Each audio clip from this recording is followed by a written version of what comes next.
আজ বুড়িকে দেখতে হবে, খেয়াল রাখিস। সামনে এই বাড়িটাই দেখা যাচ্ছে, তাহলে এই বাড়ি থেকে শুরু করা হোক। এই বাড়ি থেকে শুরু করি। হ্যাঁ, বাড়ি ঘর তো ভালোই লাগছে।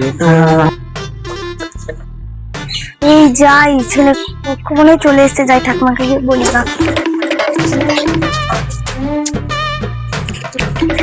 ঠাকুমা ঠাকুমা, ছেলে পক্ষ চলে এসেছে। হ্যাঁ ঠিক আছে, বুড়ি রেডি হয়ে নে, লোক চলে এসছে। হ্যাঁ স্যার, এই বাড়িতে ভালোই জিনিসপত্র আছে বুঝতে পারছি। চলো আচ্ছা, হ্যাঁ। বাড়িতে কেউ আছে নাকি? তোমরা চলে এসছো, বসো বসো।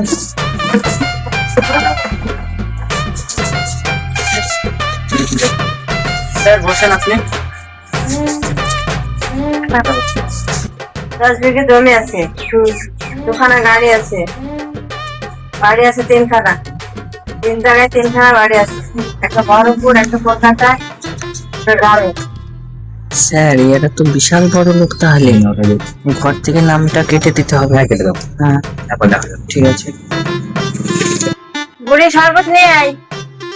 মেয়ে আমার ভালো, মেয়ের কোনো অসুবিধা নাই, মেয়ে পড়াশোনা, হাতের কাজ কাম সবকিছু দিক দিয়ে ভালো, মেয়ের সব দিকটাই ভালো, মেয়ের রং ঢং।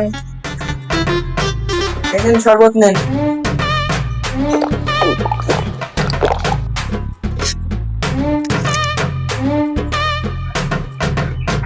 মেয়ে পড়াশোনা ভালো, কাজ কামা ভালো, মেয়ে সব দিকে ভালো, রান্না বান্না করতে পারে। সবই বুঝলাম, তবে আমি তো ঘর সাফাই করতে এসেছি। আপনাদের যা অবস্থা দেখছি, আপনাদের বাড়ি ঘর তো সবই ভালো, এই ঘরের নামটা কেটে দাও। ঘর দেখতে হবে না। কি বললে স্যার? আমার গরিব মানুষ, আমাদের কিছু নাই, আর এইভাবে কথা বলছেন তাহলে হয়? হ্যাঁ, একটা ভাত দিলে তো ভালোই তো। আমি জোড়াত করছি, আমাকে একটা ভাত দিয়ে স্যার। আমরা ভাবছিলাম ছেলে পক্ষ, গরিব মানুষ আমরা, একটা ঘর দিলে তো ভালো হতো। তোমাকে নামটা কাটতে বললাম, কাটলে? হ্যাঁ কেটে দিয়েছি। এনাদের অবস্থা অনেক ভালো, চলো।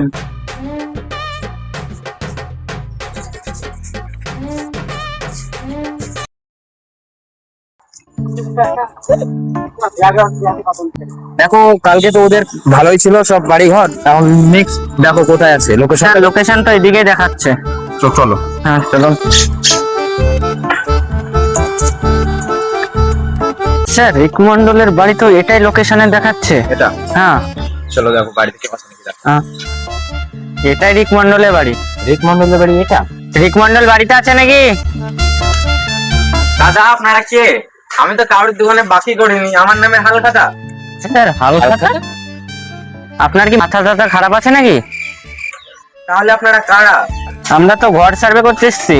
ও দাদা, আগে বলবেন তো, আমি ভাবলাম নাকি হালখাতার কার্ড দিতে এসছে নাকি।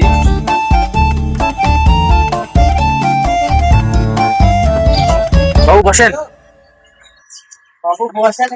এলেন স্যার, বসেন আপনি। স্যার আমি ঘরটা পাবো তো? আমি খুব গরিব মানুষ, আমার নুন আনতে বানতে পারে, ঘরটা পাবো তো স্যার? আপনার কি এই ঘরটা? তাহলে আপনি সরকার থেকে কি কি সুবিধা পাচ্ছেন? সরকার থেকে আমি কিছুই পাইনি, যদি আপনারা দয়া করেন তাহলে এবার ঘরটা পেতে পারি। তো আপনার বাড়িঘরের অবস্থা বলুন। স্যার দেখতেই তো পাচ্ছেন আমার বাড়ি ঘরের অবস্থা। আমার বাড়িতে ফ্যান আছে, লাইট আছে, টিভি আছে, কিন্তু দুঃখের বিষয় কারেন্ট নাই। হ্যাঁ সবই তো বুঝলাম তোমার কষ্টের কথা, তা পড়াশোনা কতদূর করেছো? পড়াশোনা ওই পাশের ক্লাবের ছেলেরা সব বিড়ি খেত, ওই বিড়ির আলোতে আমি পড়াশোনা করেছি। তুমি বিড়ির আলোতে পড়াশোনা করেছো? হ্যাঁ স্যার, ঘরটা দিয়ে। স্যার আমি বিশাল গরিব মানুষ, আমাকে ঘরটা দিয়ে। আমি বিশাল গরিব মানুষ, আমার কিছু নাই, আমাকে ঘরটা দিয়ে। ঠিক আছে তুমি উঠো। ঘর পাবা, উঠো, অসুবিধা নেই। ঠিক আছে, তুমি টেনশন করো না। ঠিক আছে সুমন, তাহলে তুমি আসো করে দাও। ঠিক আছে স্যার, চলেন তাহলে। চলো উঠি। হ্যাঁ, আবার পাশের বাড়ি দেখতে হবে।